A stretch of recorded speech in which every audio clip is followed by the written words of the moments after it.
कहानी की शुरुआत रशिया के एक बहुत ही अमीर इंसान के बेटे से होती है जिसका नाम सैम है। सैम का फादर रशिया का सबसे बड़ा बिजनेसमैन और पावरफुल इंसान होता है जिसके दौलत का फायदा उठाते हुए सैम बहुत ज्यादा घमंडी हो जाता है। सैम अपना सारा टाइम नाइट क्लब पार्टीज और लोगों को परेशान करने में बिताता है। हालांकि उसने अपनी जिंदगी में एक पैसा भी नहीं कमाया, बस वो अपने बाप के पैसों को फजूल और गलत कामों में बर्बाद करने लगता है। सैम के पास पैसा ज्यादा होने की वजह से वह किसी को भी अपने बराबर नहीं समझता था। वो हमेशा लोगों को नीच नजरों से देखता था। सैम की इन हरकतों से उसका फादर भी बहुत ज्यादा परेशान था। एक रात सैम एक लड़की को इस्तेमाल करता है और फिर उसे जबरदस्ती अपनी गाड़ी से उतार देता है। इसके बाद वो अपनी फेरारी कार को स्पीड से भगाता है। पैसों के नशे में वो इतना गुम हो गया था कि किसी कानून को नहीं मानता था। वो गवर्नमेंट के बनाए हुए हर एक रूल्स को तोड़ देता और फिर पुलिस के मुंह पर फाइन मारकर खुद को छुड़ा लेता। उसे लगता था कि पैसों से दुनिया की किसी भी चीज को खरीदा जा सकता है, लेकिन यह सिर्फ उसकी सोच थी। एक दिन जब वो फुल स्पीड से अपनी कार को भगा रहा होता है तभी उसके पास पुलिस की गाड़ी आती है जो सैम को गाड़ी रोकने के लिए कहता है क्योंकि वो बहुत तेज स्पीड से गाड़ी चला रहा था। सैम अपनी गाड़ी रोकता है और उस पुलिस वाले के मुंह पर पैसे मारता है और कहता है कि यहाँ से दफा हो जाओ, लेकिन ये पुलिस वाला बाकी पुलिस की तरह नहीं था। वो पैसे लेने से इनकार कर देता है। यह देखकर सैम गुस्से में गाड़ी यहाँ से निकालने की कोशिश करता है, पर तभी वो पुलिस वाला उसकी गाड़ी रोकने के लिए उसके सामने आ जाता है। अब सैम को और ज्यादा गुस्सा आ जाता है, इसलिए सैम उसकी परवाह किए बिना गाड़ी चला देता है। वो उस पुलिस ऑफिसर को अपनी कार के बोनेट पर लटका कर ले जाने लगता है। पुलिस को अपनी गाड़ी के बोनेट पर लटका हुआ देखकर सैम जोर जोर से हंसता है। सैम की इस हरकत से पुलिस वाला जख्मी हो जाता है, जिस वजह से सैम को जेल में डाल दिया जाता है। जेल में डालने के बावजूद सैम को अपने के पर पछतावा नहीं हो रहा था, बल्कि वो उल्टा पुलिस वालों से यहाँ जेल में एक लड़की की डिमांड कर रहा था। अब क्योंकि सैम एक बहुत ही अमीर इंसान का बेटा था, इसलिए पुलिस वाले उसे कुछ नहीं कहते। पुलिस ऑफिसर सैम के फादर को इसकी कंप्लेन कर देता है। कुछ देर बाद सैम का फादर जेल में आता है जो कि एक बहुत ही पावरफुल इंसान है। पुलिस ऑफिसर सैम के फादर को बताता है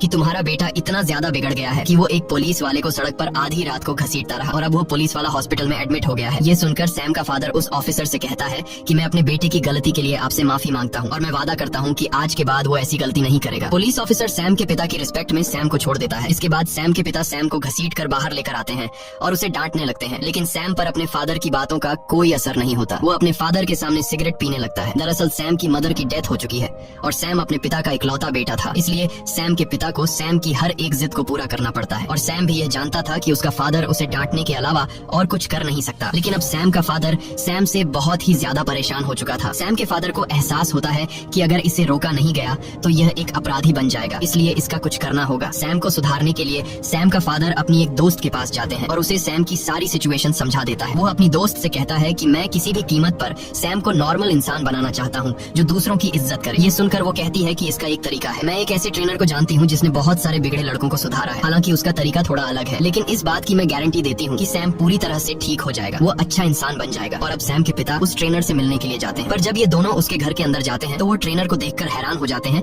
कि ट्रेनर अपने आप को फांसी लगा रहा है। दरअसल ये सब कुछ फेक होता है, ये सब उसने डिजाइन कर रखा था। वो कहता है कि ऐसे डिजाइनिंग से मैंने बहुत सारे बिगड़े लड़कों को सुधारा है। वो ट्रेनर सैम के फादर को अपनी एक उंगली काट कर दिखाता है जो कि एक असली उंगली नहीं थी बल्कि फेक थी। ये देखकर सैम का फादर ट्रेनर से काफी ज्यादा इम्प्रेस हो जाता है और उसे सैम की सारी आदतें बताकर सैम को सुधारने का प्लान बनाने के लिए कहता है। वहीं हमें सैम को दिखाया जाता है जो हर रोज की तरह अपनी कार को बाहर नो पार्किंग एरिया में खड़ी करता है, पर जब वो वापस आता है तो देखता है कि एक ट्रक उसकी कार को लोड करके अपने साथ ले जा रहा है। ये देखकर गुस्से में वो उस ट्रक के पीछे दौड़ने लगता है और दौड़ते दौरान सैम को पीछे से कोई शूट कर देता है जिससे सैम बेहोश हो जाता है। और कुछ समय बाद जब सैम होश में आता है तो वो अपने आप को एक घोड़ों के अस्तबल में पाता है। यह देखकर उसे झटका लगता है कि अचानक वो यहाँ कैसे पहुंचा, लेकिन इससे पहले कि वो ज्यादा कुछ सोच पाता तभी उसके पास आर्थर नाम का एक लड़का आता है। आर्थर सैम से कहता है कि जल्दी चलो, मालिक आने वाला है, तुम्हें सभी घोड़ों को तैयार करना होगा नहीं तो तुम्हें सजा दी जाएगी। सैम को उसकी कोई बात समझ नहीं आती और वो उसे धक्का देकर पीछे हटा देता है। सैम को कुछ भी समझ नहीं आ रहा था कि वो यहाँ कैसे पहुँचा और तभी वहाँ पर एक आदमी आता है जो सैम को घसीट कर बाहर ले जाता है, जहाँ वह सैम पर चिल्लाने लगता है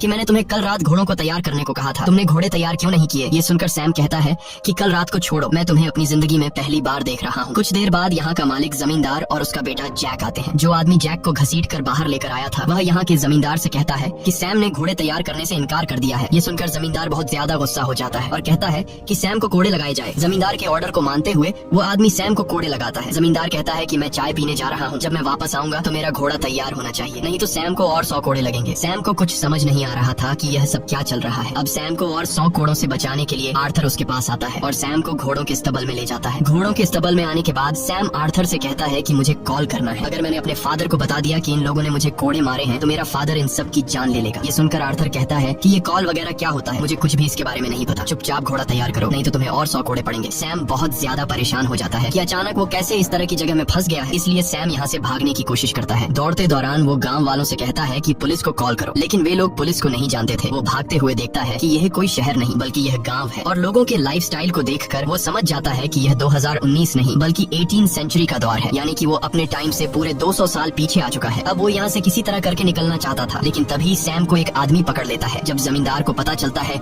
कि सैम ने गाँव से भागने की कोशिश की है तो वह उसे फांसी की सजा सुना देता है। अब गाँव से भागने के जुर्म में सैम को कुछ दूसरे लोगों के साथ फांसी के लिए ले जाया जा रहा होता है। जब सैम को फांसी लगने ही वाली होती है तभी वहाँ पर जमींदार की बेटी आती है, जो अपने पिता से कहती है कि मैं इस तरह के खून खराबे से परेशान हो चुकी हूँ, आज मेरा बर्थडे है, कम से कम आज तो किसी की जान मत लीजिए। जमींदार अपनी बेटी की बात मान लेता है और वो सैम को छोड़ देता है। अब इस गाँव में जो कुछ भी हो रहा था वो ऊपर से एक चील देख रहा था। फिर यह चील गाँव के बाहर बने हुए एक घर में पहुँचता है, जहाँ पर एक आदमी इसे पकड़ता है, और यहाँ हमें पता चलता है कि यह कोई चील नहीं बल्कि ड्रोन है। ये पूरा सेटअप सैम के पिता ने ढेर सारे पैसे लगाकर सैम को सुधारने के लिए किया है। ट्रेनर ने जंगल के बीचों बीच एक सेट बनाया है जहाँ सैम को ऐसा दिखाया जाता है कि सैम टाइम ट्रैवल करके 18th सेंचुरी में पहुंच चुका है और वहाँ सैम एक नौकर की जिंदगी जी रहा है। यहाँ पर काम करने वाले सभी लोग एक्टर्स हैं और इस काम को बारीकी से अंजाम देने के लिए गांव के हर एक जगह पर हिडन कैमरास लगाए गए हैं और माइक्रोफोन के जरिए ट्रेनर सभी एक्टर्स को समझाता है कि उन्हें क्या करना है। सैम को दिखाया जाता है कि अब सैम इस बात को एक्सेप्ट कर चुका है कि सैम टाइम ट्रैवल करके 18th सेंचुरी में आ गया है और अब सैम न चाहते हुए भी इन लोगों के साथ मिलकर रहने लगता है। सैम सुबह जल्दी सूरज के निकलते ही जाग जाता है। जहाँ पहले सैम अपने घर के लग्जरी बाथरूम में खाली होता था, अब सैम जंगल के बीचों बीच खुले में पेशाब करता है। सुबह नाश्ते में उसे सूखी रोटी दी जाती है। वो यहाँ अपनी ड्यूटी निभाते हुए घोड़ों को तैयार करता है, जिससे सैम को बहुत मुश्किलों का सामना करना पड़ता है, और अगर सैम से कोई गलती होती है तो सजा के तौर पर सैम को घोड़े खाने पड़ते हैं और रात को बेड पर सोने के बजाय मजबूरी में सैम को जमीन पर सोना पड़ता है। सैम को कुछ समझ नहीं आ रहा होता है कि वो इस तरह की जिंदगी कैसे जिएगा, और सैम हमेशा ऊपर वाले से यही विश करता है कि कब सैम वापस अपने टाइम यानी 2019 में जाएगा। एक दिन जब सैम गाँव में घूम रहा होता है तब सैम को पास में किसी के रोने की आवाज सुनाई देती है। जब सैम वहाँ जाकर देखता है तो पता चलता है कि यह जमींदार की बेटी सोफिया है। सैम उसके पास जाता है और उसके रोने की वजह पूछता है। सोफिया कहती है कि मेरे पिता मेरी शादी एक बूढ़े आदमी से कराना चाहते हैं, मैं उससे शादी नहीं करना चाहती, लेकिन इस बात से सैम को कोई फर्क नहीं पड़ता। सैम कहता है कि यह तो अच्छी बात है, वो बूढ़ा आदमी जल्दी ही मर जाएगा और उसकी सारी दौलत तुम रख लेना। सैम यहाँ इतने बुरे हालात में होने के बावजूद अपनी शैतानियों से बाज नहीं आ रहा था। वो अगले दिन जमींदार की मुर्गी चुरा लेता है, क्योंकि यहाँ हर रोज सब्जी खाकर सैम बोर हो चुका था। सैम अपने दोस्त आर्थर से कहता है कि जल्दी से इसे पका कर ला और फिर हम दोनों इसे मिलकर खाएंगे। जब मुर्गी पक जाती है तब सैम अकेला ही पूरी मुर्गी खा जाता है। सैम आर्थर के लिए कुछ भी नहीं बचाता। आर्थर जब उसके पास आता है और अपने हिस्से का चिकन मांगता है तब सैम आर्थर से कहता है कि मैंने तुम्हारे हिस्से का चिकन भी खा लिया। यह सुनकर आर्थर को बहुत बुरा लगता है। कुछ देर बाद जमींदार के घर पर नौकरों का जो सीनियर होता है उससे पता चलता है कि जमींदार की मुर्गियों में से एक मुर्गी कम है और वह मुर्गी घर में रहने वाले किसी एक नौकर ने चुरा कर खाई है। इसलिए वहाँ पर जितने भी लोग काम करते हैं वो उन्हें लाइन से जमीन पर बैठा देता है और उनसे कहता है कि जिसने भी मुर्गी चुराई है वो अपने आप सामने आए, वरना सबको सजा मिलेगी। जब कोई भी मानने को तैयार नहीं होता तब उसे आर्थर पर शक होता है। वो आर्थर को घोड़ों के स्तब्ल में ले जाकर बहुत ही बुरे तरीके से पीटता है। सैम ये सब कुछ देख रहा होता है लेकिन वो सच नहीं बताता। सैम को सिर्फ अपने आप की परवाह होती है, उसे अभी भी किसी दूसरे को तकलीफ में देखकर कोई फर्क नहीं पड़ता। कुछ देर के बाद आर्थर सैम के पास आता है और अपनी शर्ट ऊपर करके उसे अपनी पीठ पर कोड़ों के निशान दिखाता है, जो कि दरअसल यह एक रियलिस्टिक बनाया गया मेकअप था। लेकिन सैम को यह पता नहीं था कि यह असली में मेकअप है। सैम को सच में लग रहा था कि आर्थर ने मार खाई है, लेकिन यह जानने के बावजूद कि आर्थर ने मेरी वजह से मार खाई है, फिर भी सैम को आर्थर के लिए जरा सा भी बुरा नहीं लगता। तभी वहाँ रोज नाम की एक लड़की घोड़े से उतरती है। घोड़े से उतरते समय सैम उसका अंडरवेयर देख लेता है। ये सब देखकर सैम के दिल में कुछ देर के लिए फीलिंग्स जागने लगती हैं, लेकिन तब उसे रियलाइज होता है कि यह लड़की 18th सेंचुरी में भी मॉडर्न दौर का अंडरवेयर कैसे पहन रही है। ये सब समझने के बाद सैम दौड़कर उस लड़की के पास जाता है और उस लड़की को अपना अंडरवेयर दिखाने को कहता है। सैम कहता है कि तुम्हारे पास फ्यूचर के अंडरवेयर कैसे आए। जब वो लड़की कुछ भी रिस्पॉन्स नहीं देती तब सैम जबरदस्ती उसे चेक करने लगता है। अब इससे पहले कि सैम सब कुछ देख पाता तब गाँव वाले आकर उस लड़की को सैम से छुड़ा लेते हैं और रोज नाम की वो लड़की अपने घोड़े पर सवार होकर चली जाती है। दूसरी तरफ कंट्रोल रूम में ट्रेनर किसी तरह भी सैम को यह सच्चाई मालूम होने नहीं देना चाहता था कि यह सब रियल नहीं बल्कि फेक है। वो हर हाल में सैम को बदल कर सुधारना चाहता था और अगर सैम को सच्चाई का पता चल गया तो वो कभी नहीं सुधर पाएगा। वहीं सैम के पिता भी यह सब बंद करने को कहते हैं, क्योंकि इतनी कोशिश करने के बावजूद भी उनका बेटा सुधरने का नाम ही नहीं ले रहा था। लेकिन तभी उन्हें मैसेज आता है कि गाँव में सैम रॉज से माफी मांगने के लिए उसे ढूंढ रहा है। ये मैसेज सुनकर उन्हें लगता है कि हमें थोड़ी बहुत और कोशिश करनी चाहिए। इसके बाद ट्रेनर माइक्रोफोन के जरिए रॉज से कहता है कि तुम जल्दी से सैम के सामने आओ। रॉज जब सैम के सामने आती है तब सैम सच में रॉज से माफी मांगता है और कहता है कि मुझे आपके साथ इस तरह की बदतमीजी नहीं करनी चाहिए थी। रॉज सैम को माफ कर देती है और सैम से ज्यादा बात किए बिना वहाँ से चली जाती है। अब रात को गांव में एक फेस्टिवल होता है जिसकी सब तैयारी करते हैं। यहाँ सब गाते नाचते और खूब एंजॉय करते हैं। इस फेस्टिवल में सैम भी गाँव के लोगों के साथ नाचने लगता है। तभी जमींदार की बेटी सोफिया सैम के साथ आकर नाचने लगती है। वह धीरे धीरे सैम से चिपकने की कोशिश करती है और कहती है कि मैं उस अमीर बूढ़े से कभी भी शादी नहीं करूंगी। मैं अपने लिए एक खूबसूरत नौजवान लड़का ढूंढ रही हूँ। अगर मुझे कोई नौजवान लड़का नहीं मिला तो मैं खुद को मार डालूंगी। असल में यह सब ट्रेनर का प्लान होता है कि सैम जमींदार की बेटी के प्यार के जाल में फंसे ताकि उसके दिल में इमोशंस आए और वो बदल सके। लेकिन सैम को जमींदार की बेटी में कोई इंटरेस्ट नहीं होता। वो अभी भी रॉज को ढूंढ रहा होता है। वो देखता है कि रॉज एक जगह अकेली बैठी हुई है। ये देखकर वो फौरन रॉज के पास आता है और उससे बात करने की कोशिश करता है, लेकिन रॉज सैम से ज्यादा बात नहीं करती। तभी वहाँ पर आर्थर आता है जो उसे बताता है कि जमींदार की बेटी तालाब में डूब रही है। ये सुनते ही सैम दौड़कर उसे बचाने के लिए जाता है और उसे बचा लेता है। वो मास्टर की बेटी को बचाकर उसके घर ले जाता है, जहाँ पर मास्टर की बेटी उसके करीब आने की कोशिश करती है, मगर सैम को इसमें कोई इंटरेस्ट नहीं होता। इसलिए वो इसे यहीं पर छोड़कर सीधा रोज के पास चला जाता है और उससे कहता है कि चलो मेरे साथ इस फेस्टिवल में, क्योंकि सैम ने सुन रखा था कि इस फेस्टिवल में जो लड़का लड़की साथ रहेंगे वे हमेशा के लिए एक दूसरे के पार्टनर बन जाएंगे। लेकिन रॉज सैम को इग्नोर करके दरवाजा बंद कर देती है, जिससे सैम बहुत उदास हो जाता है। असल में रॉज सैम को इसलिए इग्नोर कर देती है क्योंकि ट्रेनर ने रॉज को सैम से दूर रहने को कहा था। दूसरी तरफ ट्रेनर और सैम के पिता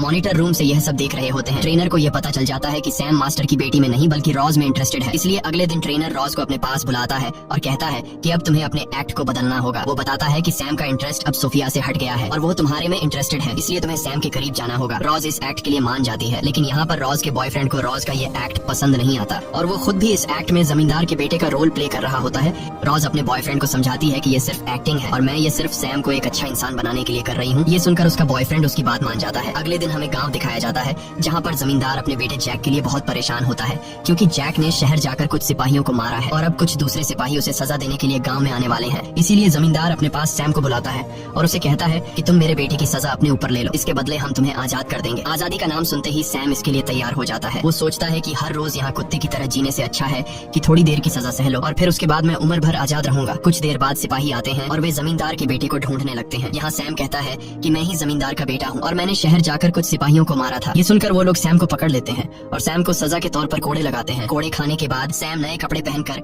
आजादी के लिए सीधा जमींदार के बेटे जैक के पास जाता है और उसे कहता है कि मैंने अपना काम पूरा कर लिया, अब तुम्हें मुझे आजाद करना होगा। ये सुनकर जमींदार का बेटा जैक सैम पर जोर जोर से हंसने लगता है। वो सैम को नीचे गिराकर कहता है कि तुम कितने बड़े बेवकूफ हो, इतनी आसानी से तुम आजाद नहीं हो सकते। वो सैम के मुंह पर थूक कर कहता है कि जाओ यहाँ से निकल जाओ और मेरे घोड़े तैयार करो। सैम जमींदार के बेटे के इस बर्ताव पर उसे कुछ नहीं कहता और चुपचाप वहाँ से निकल जाता है। दूसरी तरफ कंट्रोल रूम में बैठा सैम का फादर और ट्रेनर ये सब कुछ देखकर बहुत ही मायूस हो जाते हैं क्योंकि ये लोग चाहते थे कि सैम को अपने हक के लिए लड़ना चाहिए था। सैम अब इस जिंदगी को एक्सेप्ट कर लेता है। वो हर रोज उदासी में घोड़ों के अस्तबल में घोड़ों को तैयार करता है और वो अपना ज्यादातर टाइम रोज के साथ बिताता है। सैम को रोज से प्यार होने लगा था, लेकिन रोज सिर्फ एक्टिंग कर रही थी। इस तरह से कुछ दिन और गुजर जाते हैं और एक दिन जब ये दोनों घूम रहे होते हैं तभी सैम की नजर आसमान में चील पर पड़ती है। वो रोज से कहता है कि मैं काफी दिनों से नोटिस कर रहा हूँ ये चील हमेशा मेरे ऊपर मंडराती रहती है। दरअसल ये एक ड्रोन होता है जो हर वक्त इनको ट्रैक करता रहता है और यह बात रोज को भी पता होती है। रोज उसे झूठ कहती है कि मैं इस चील को बचपन से देख रही हूँ, यह हमारे गाँव की रक्षा करने के लिए हमेशा हमारे गाँव के ऊपर मंडराती रहती है। वहीं हमें जमींदार की बेटी और उसके बेटे जैक को दिखाया जाता है। ये दोनों ट्रेनर से नाराज होते हैं। सोफिया को इस बात का गुस्सा होता है कि उससे मेन रोल छीनकर रोज को दे दिया गया है और जैक भी अपनी गर्लफ्रेंड को सैम के साथ देखकर परेशान था। और अब यह दोनों जब एक दूसरे के साथ अपना दुख शेयर कर रहे होते हैं तो बातों ही बातों में ये दोनों एक दूसरे के करीब आ जाते हैं और ये दोनों एक घोड़े के अस्तबल में जाकर रोमांस करने लगते हैं। वहीं पास से गुजरते हुए सैम और रोज को अस्तबल से किसी की आवाज सुनाई देती है और जब ये दोनों अंदर जाते हैं तो रोज जेक और सोफिया को देखकर हैरान रह जाती है। दरअसल जेक रोज का असल जिंदगी में बॉयफ्रेंड है, इसलिए वो अपने बॉयफ्रेंड को एक दूसरी लड़की के साथ इंटीमेट होते हुए देखकर बहुत ज्यादा उदास हो जाती है और वह जैक से नाराज होकर वहाँ से चली जाती है। सैम भी रोज के पीछे जाता है। ये बात जब ट्रेनर को पता चलती है तो वह सोफिया और जैक पर काफी गुस्सा हो जाता है क्योंकि इस पूरे सेटअप में सोफिया और जैक दोनों जमींदार की औलाद हैं और सैम की नजरों में ये दोनों भाई बहन हैं। इसलिए इन दोनों के इस हरकत से सैम को शक भी हो सकता था और ट्रेनर का इतनी मेहनत से बनाया हुआ ये पूरा प्लान बिगड़ सकता था। इसलिए ट्रेनर पहले तो इन दोनों को काफी डांटता है और फिर इन दोनों को काम से निकाल देता है। दूसरी तरफ रोज अपने बॉयफ्रेंड को किसी दूसरी लड़की के साथ देखकर बहुत ज्यादा उदास होती है। अब सैम रोज का मूड ठीक करने के लिए उसके लिए कैंडल लाइट डिनर का अरेंजमेंट करता है। ये सब देखकर रोज को बहुत अच्छा लगता है। ये दोनों एक दूसरे से बहुत बातें करते हैं। सैम रोज से कहता है कि जमींदार के बेटे जैक ने मुझे धोखा दिया। उसने कहा था कि अगर मैं उसके जुर्म को अपने ऊपर ले लूं तो वो मुझे आजाद कर देगा। जब मैंने उसके बदले में कोड़े खाए और फिर जब मेरी आजादी की बारी आई तो वो अपनी बात से मुकर गया। उसने मुझे मारा, मेरे ऊपर थूका, लेकिन मैंने उसकी किसी बात का कोई जवाब नहीं दिया क्योंकि उस वक्त मैं उसके अंदर अपने आप को देख रहा था। मेरी दुनिया में मैं भी ऐसे ही था। मैं हमेशा लोगों को नीच नजरों से देखा करता था। मैंने कभी किसी की इमोशंस की कोई परवाह नहीं की, पर आज मुझे इस बात का एहसास है। सैम की ये सारी बातें सुनकर अब रोज भी उसे पसंद करने लगी थी और और पहली बार रोज यहाँ पर सैम को किस करती है। दूसरी तरफ ये सब देखकर सैम का फादर और ट्रेनर बहुत ज्यादा खुश हो जाते हैं और उन्हें लगता है कि अब सैम धीरे धीरे बदल रहा है। दूसरी तरफ असली दुनिया में वो लड़की जो इस एक्ट में जमींदार की बेटी का रोल प्ले कर रही थी, वह एक इंटरव्यू के दौरान सबको बता देती है कि रशिया का जो सबसे अमीर आदमी है यानी कि सैम का फादर, उसने अपने बेटे को एक गांव में कैद करके बंदी बनाकर रखा है। वह उसके जज्बातों के साथ खेल रहा है। यह खबर पूरी मीडिया में आग की तरह फैल गई और सोफिया नामी इस लड़की ने यह अफवाह इसलिए फैलाई क्योंकि ट्रेनर ने उसे काम से निकाल दिया था। सैम के अगवा होने की खबर को सुनते हुए पुलिस इसकी जांच पड़ताल करने लग जाती है। सैम के फादर को जब ये बात पता चलती है कि पुलिस अब यहाँ आने वाली है तो वो ट्रेनर से कहता है कि हमें अब ये सब कुछ बंद करना होगा। ट्रेनर कहता है कि पुलिस को यहाँ तक पहुँचने में टाइम लगेगा, इसलिए हम एक आखिरी एक्ट चलाएंगे जिसमें सैम या तो सुधर जाएगा या फिर हमेशा के लिए वैसा ही घमंडी रहेगा। ट्रेनर कहता है कि अब इस गांव पर मंगोल्स का अटैक होगा। वही गांव में हमें रोज और सैम दिखाया जाता है, जहाँ पर रोज सैम से कहती है कि अगर हम दोनों अलग हो जाएं तो कभी मेरे प्यार पर शक मत करना, मेरा प्यार तुम्हारे लिए सच्चा है। दरअसल रोज को पता है कि आज इस एक्ट का आखिरी दिन है, इसके बाद ये दोनों अलग हो जाएंगे, इसलिए वो उसे बताना चाहती थी कि वो सच में उसे प्यार करती है। तभी वहाँ पर आर्थर आता है जो इन दोनों को बताता है कि हमारे गाँव के ऊपर मंगोल्स ने हमला किया है, हमें जल्दी गाँव में जाना होगा वरना वे लोग पूरे गाँव को आग लगा देंगे। ये सुनकर रोज और आर्थर गाँव के लिए निकल पड़ते हैं, लेकिन सैम डर जाता है, वो गाँव नहीं जाना चाहता। लेकिन जब वो देखता है कि रोज भी गाँव चली गई है तब न चाहते हुए भी वो रोज के पीछे गाँव चला जाता है और वहाँ हमें दिखाया जाता है कि मंगोल्स ने गाँव की एक लड़की को पकड़ रखा है। तब उस लड़की के फादर मंगोल्स के हेड से रिक्वेस्ट करता है कि प्लीज मेरी बेटी को छोड़ दो। मंगोल्स का हेड उस लड़की के फादर को एक चांस देता है और कहता है कि तुम हमारे एक सैनिक से लड़ो, अगर तुम जीत गए तो तुम्हारी बेटी हम आजाद कर देंगे और अगर तुम हार गए तो तुम्हारी बेटी हमारे पास रहेगी। अब उस लड़की के फादर और मंगोल के एक सैनिक के बीच फाइट होती है। दरअसल ये एक रियल फाइट नहीं होती बल्कि ये दोनों स्टंटमैन हैं जिसे ट्रेनर ने तैयार किया है। ये दोनों काफी देर तक लड़ने के बाद आखिरकार वो सैनिक उस लड़की के फादर का सिर काट देता है, जो कि यह असल में एक डमी हेड था। अब मंगोल का हेड उस लड़की को फ्री कर देता है क्योंकि उसके फादर ने अपनी बेटी को छुड़ाने के लिए अपनी जान की कीमत चुकाई और अब मंगोल उस लड़की की जगह रोज को पकड़ लेते हैं और मंगोल्स का हेड कहता है कि कोई है जो इस लड़की को बचाने के लिए हमारे किसी एक सैनिक से लड़ सकता है। ये सुनकर सैम बहुत ज्यादा डर जाता है। रोज चिल्लाकर सैम को मदद के लिए पुकारती है लेकिन वो डर कर यहाँ से जाने लगता है। वहीं हमें ट्रेनर को और सैम के फादर को दिखाया जाता है जो सैम की इस बुजदिली को देखकर बहुत ज्यादा मायूस हो जाते हैं और उन्हें लगता है कि पिछले कई महीनों की गई हमारी मेहनत बर्बाद हो गई। सैम के फादर कहते हैं कि सब कुछ खत्म हो गया, मैं अपने बेटे को एक अच्छा और बहादुर इंसान नहीं बना पाया। वहीं हमें सैम को दिखाया जाता है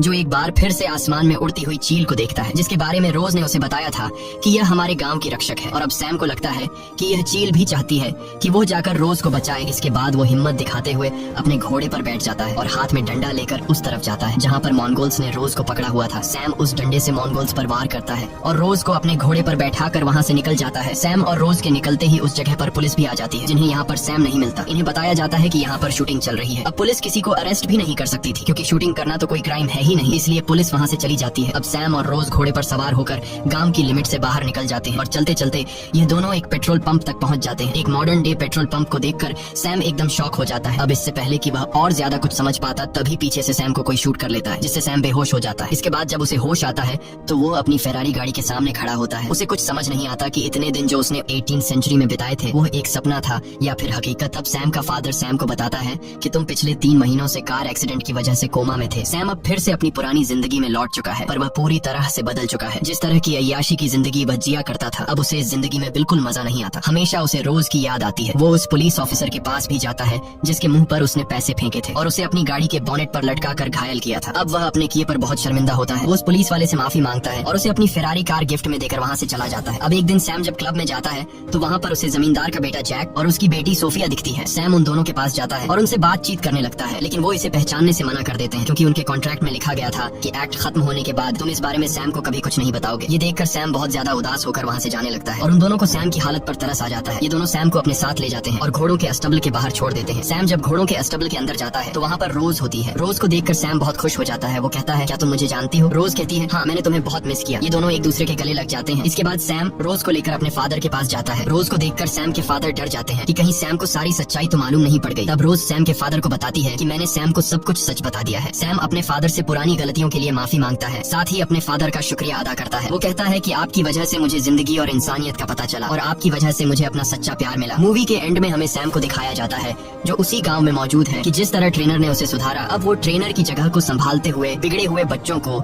इस गांव में लाकर सुधारने का काम करता है। इसी के साथ कहानी खत्म हो जाती है। अगर आपको ये वीडियो अच्छी लगी हो तो हमारे चैनल को सब्सक्राइब और वीडियो को लाइक जरूर कीजिएगा।